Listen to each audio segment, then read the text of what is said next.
केंद्रीय गृह मंत्री अमित शाह का संबोधित कर रहे हैं।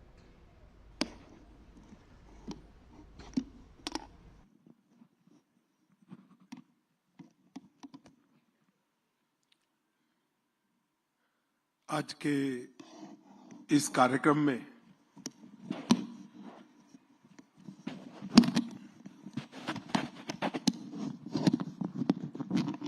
मंच पर उपस्थित हरियाणा के लोकप्रिय मुख्यमंत्री श्रीमान नायब सिंह सैनी जी, मोदी जी की मंत्रिपरिषद में मेरे साथी हरियाणा के ही नेता श्रीमान कृष्णपाल गुर्जर जी, भारतीय जनता पार्टी हरियाणा के प्रदेश अध्यक्ष श्री मोहनलाल जी, हरियाणा सरकार के सहकारिता मंत्री श्री अरविंद कुमार शर्मा जी,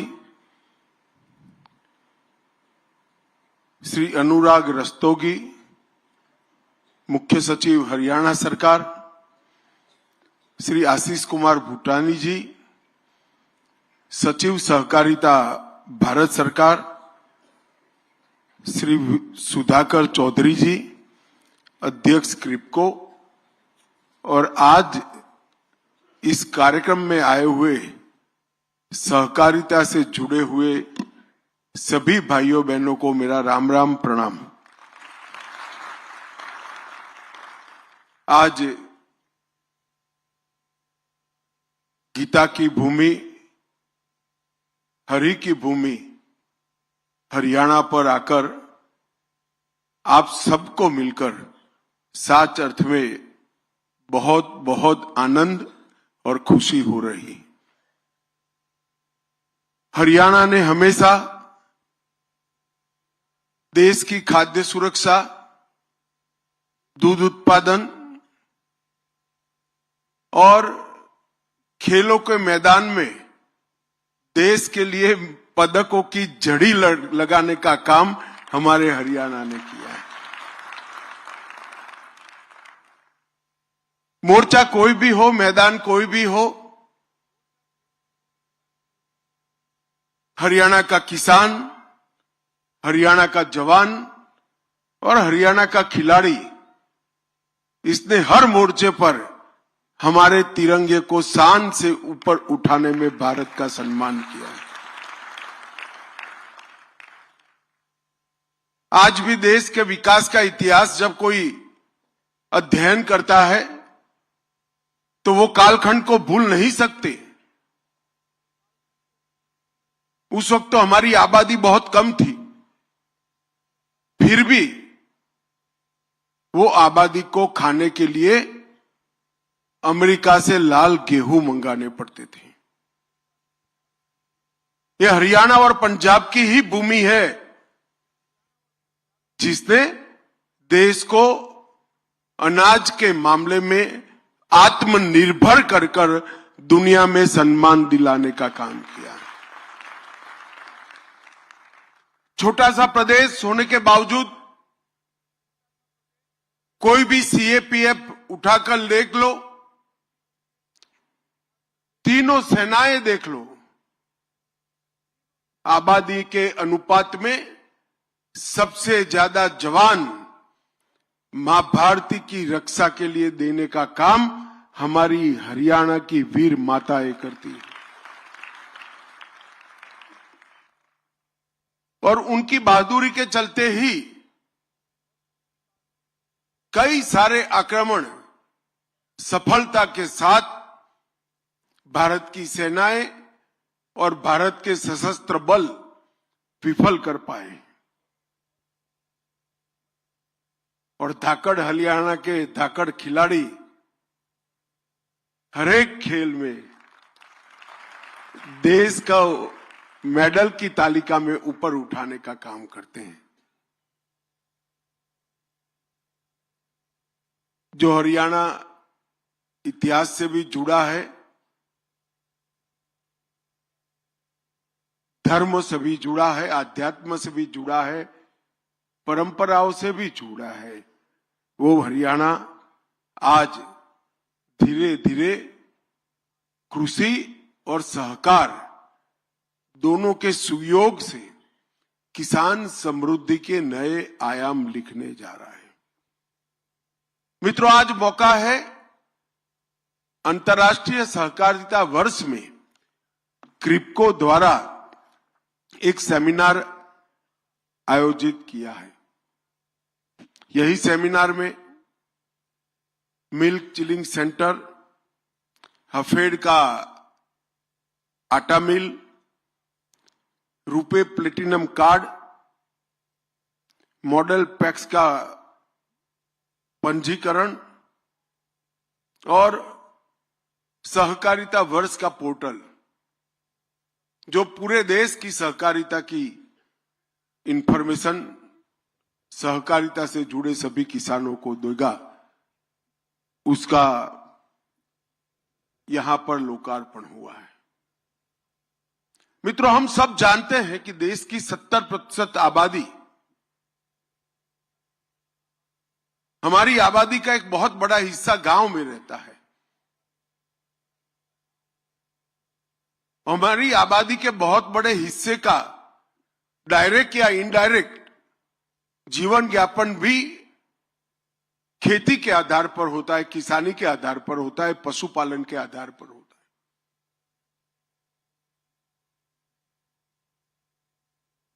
अगर हम कृषि को और पशुपालन को एक स्वतंत्र रूप में, आइसोलेशन में, व्यवसाय के रूप में देखें तो वो बहुत सारे लोगों को रोजगारी देते हैं। देश में सबसे ज्यादा रोजगारी अगर कोई दो सेक्टर से निर्मित होती है तो कृषि और पशुपालन से होती है। मगर कृषि और पशुपालन के साथ कोऑपरेटिव को जोड़ते हैं तो ये 125 करोड़ लोगों को रोजगारी के साथ समृद्ध बनाने का काम भी एक कोऑपरेटिव कर सकता है। अभी मैं यहां आया था एक डेयरी प्लांट के लोकार्पण। हमारे पशुपालक सुबह 3 बजे से बहनें पशुपालन के काम से लगती है और शाम को 7 बजे तक पशु के पीछे पूरा दिन जाता है। अगर वही दूध गांव की दुकान में अगर वो बेचते हैं तो उनको मिलने वाला पैसा और कोऑपरेटिव डेयरी के माध्यम से मिलने वाले पैसे में 70% का अंतर है, 70% का अंतर है। ये जो मुनाफा है वो पशुपालन के लिए मेहनत करने वाली मां का है, बेटी का है, मगर उसके पास पूंजी नहीं है। वो दूध को पेस्चुराइज कर कर दिल्ली के बाजार में बेचने के लिए पूंजी नहीं है, कौशल भी नहीं है। उसका दही बनाकर, इसका चीज, पनीर, बटर बनाकर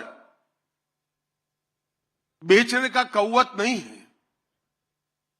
मगर कोऑपरेटिव एक सेक्टर है जहां पर वो सिर्फ दूध देकर आती है और कोऑपरेटिव माध्यम से सिर्फ 100 रुपया ये माताओं ने भरा है।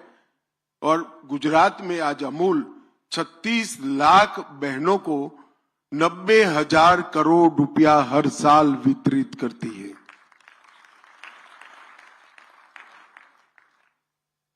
इतने ही दूध को अगर हम बाजार में बेच देते हैं, बाजार मूल्य से बेचते हैं, तो वो 12,000 करोड़ में बिकता है। अब ये 12,000 करोड़ और 90,000 करोड़ का जो अंतर है वो कोऑपरेटिव है।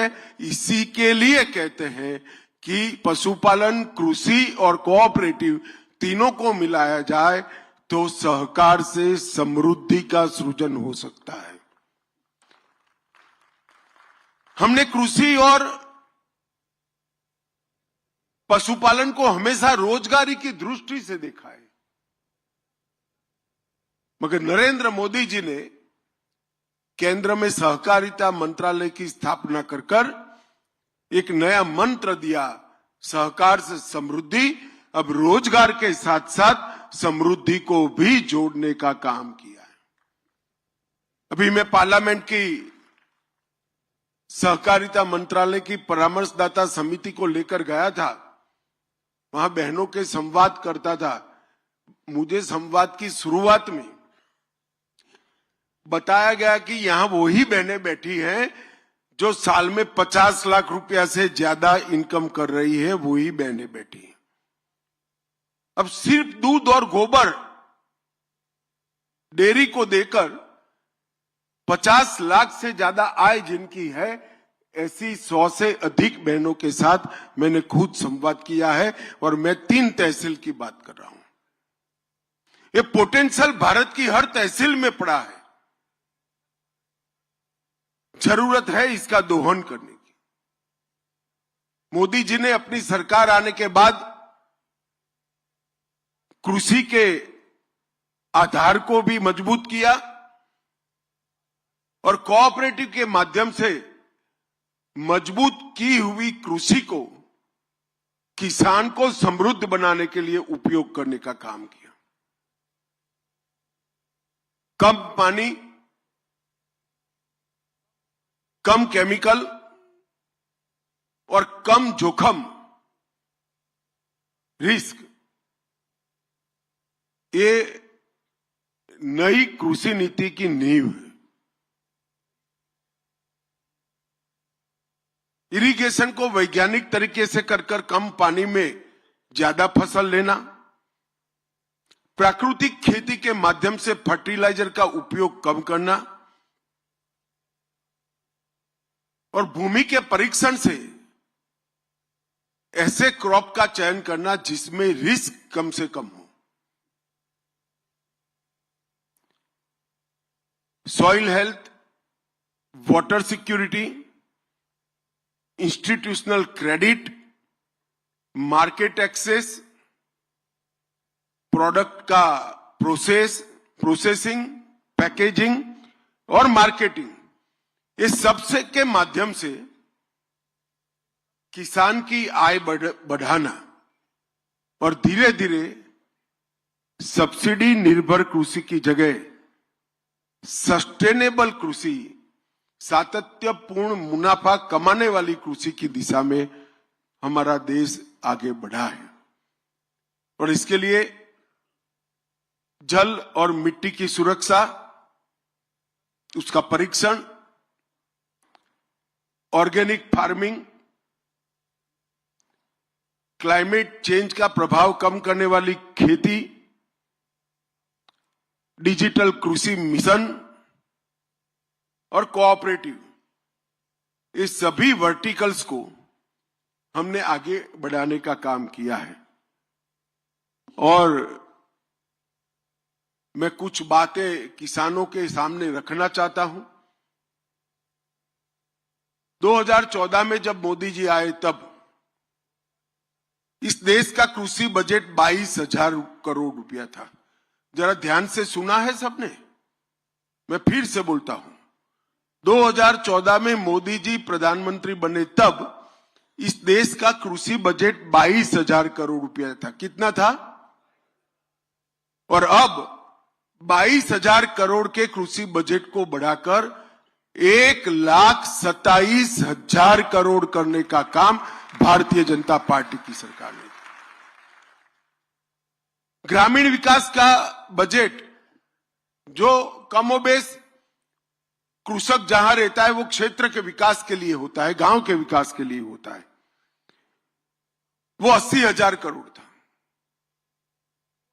और आज 80,000 से बढ़ाकर ग्रामीण विकास का बजट 1,87,000 करोड़ करने का काम ये भारतीय जनता पार्टी की सरकार। मेरे शुरुआत के दिनों में देखा है, अगर गांव के बोरवेल की मोटर भी चली गई तो सरपंच रिपेयर नहीं करा पाते थे, किराए की जीप कर सचिवालय के धक्के खाते थे।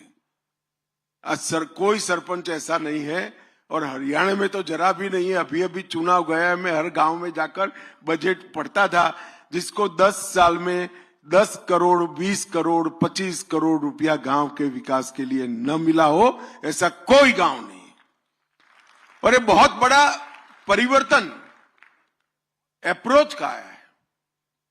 फसल बीमा को ज्यादा उपयोगी बनाया गया। प्रधानमंत्री किसान सम्मान निधि हर किसान को 6,000 रुपया हर साल। एग्रीकल्चर इंफ्रा फंड में 1 लाख करोड़। ई नाम के माध्यम से उचित दाम मिले। श्री अन्न मिशन, दलहन तिलहन मिशन, डेयरी सेक्टर की चक्रीय व्यवस्था, कई प्रकार के इनिशिएटिव हमने लिए और लगभग 1 लाख करोड़ रुपया, 93,000 करोड़ रुपया, जो योजना पूरी होते होते 1 लाख करोड़ की हो जाएगी। इसके माध्यम से 1 लाख हेक्टर भूमि सिंचित करने का काम भी ये 10 साल में आगे बढ़ाया गया। मित्रों, ढेर सारे काम कृषि के लिए कर कृषि को मजबूत करा, और जो उपज किसान कृषि के माध्यम से, पशुपालन के माध्यम से बना रहा है, इसका पूरा मुनाफा किसान के पास जाए, इसलिए सहकारिता मंत्रालय की स्थापना की। हमने पैक्स के मॉडल बायलॉज बनाए। पैक्स के साथ अभी हमने मल्टीपर्पज पैक्स का किसानों को सर्टिफिकेट दिया। हमने उर्वरक वितरण, कीटनाशक वितरण, कृषि उत्पादों का सफाई, ग्रेडिंग, मार्केटिंग, दवाइयों की दुकान, पेट्रोल पंप, गैस की एजेंसी, पानी का वितरण, ये सभी चीजों को पैक्स के साथ जोड़ने का काम किया। लगभग 30 अलग अलग आयामों को पैक्स के साथ जोड़कर हमने पैक्स को मजबूत करने का काम किया है। 3 राष्ट्रीय स्तर पर मल्टी स्टेट कोऑपरेटिव बनाए, एक किसानों की उपज को एक्सपोर्ट करने के लिए, एक ऑर्गेनिक प्रोडक्ट के मार्केटिंग के लिए, और एक बीज के उत्पादन के लिए। डेयरी क्षेत्र में भी 3 नए हमने राष्ट्रीय स्तर पर कोऑपरेटिव बनाए हैं, और इस सब के माध्यम से किसान की आय बढ़ाने का एक नींव डालने का काम किया है। मित्रों, मुझे पूरा विश्वास है, जब अमूल की स्थापना की तब 2000 लीटर दूध रोज का अमूल इकट्ठा करता था। आज देश भर में कई करोड़ों लीटर दूध इकट्ठा करता है और 1,23,000 करोड़ का टर्नओवर है। मुझे विश्वास है कि 15 साल बाद इस देश में मिनिमम 20 अमूल खड़े होंगे, जो किसानों के लिए काम करने वाली संस्थाएं होंगी। ऐसी नींव डालने का हमने काम किया है। नायब सिंह जी बैठे हैं। मैं तो कई बार सोचता हूं कि कहां से इनमें इतनी हिम्मत आती है। मुझे घोषणा पत्र के लिए सैनी साहब ने बुलाया, तो चुनाव का घोषणा पत्र था पार्टी की ओर से, मुझे पब्लिक के सामने रखना था। अगले दिन भेजा, मैंने पढ़ा 24 फसलों पर को एमएसपी पे खरीदना। मैंने फोन किया, पौना बजा था, फिर भी जगाया सैनी को। मैं को भाई सैनी, ये पढ़ा है क्या आपने? 24 फसलें खरीद पाओगे? तो ऐसे ही विनम्रता से कहते, हाजी खरीद लेंगे, आप चिंता मत करो, पढ़ जाओ एक बार। और मैं बधाई देना चाहता हूं, हरियाणा देश का ऐसा पहला राज्य है जो 24 फसलों को एमएसपी पर खरीदने का काम करता है।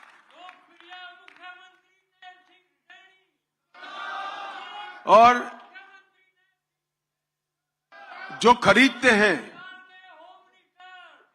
बैठ जाइए, जो खरीदते हैं उसका भी पैसा 48 घंटे में पूरी कागजी कार्यवाही पूरी कर कर आपके बैंक अकाउंट में ट्रांसफर कर देते हैं।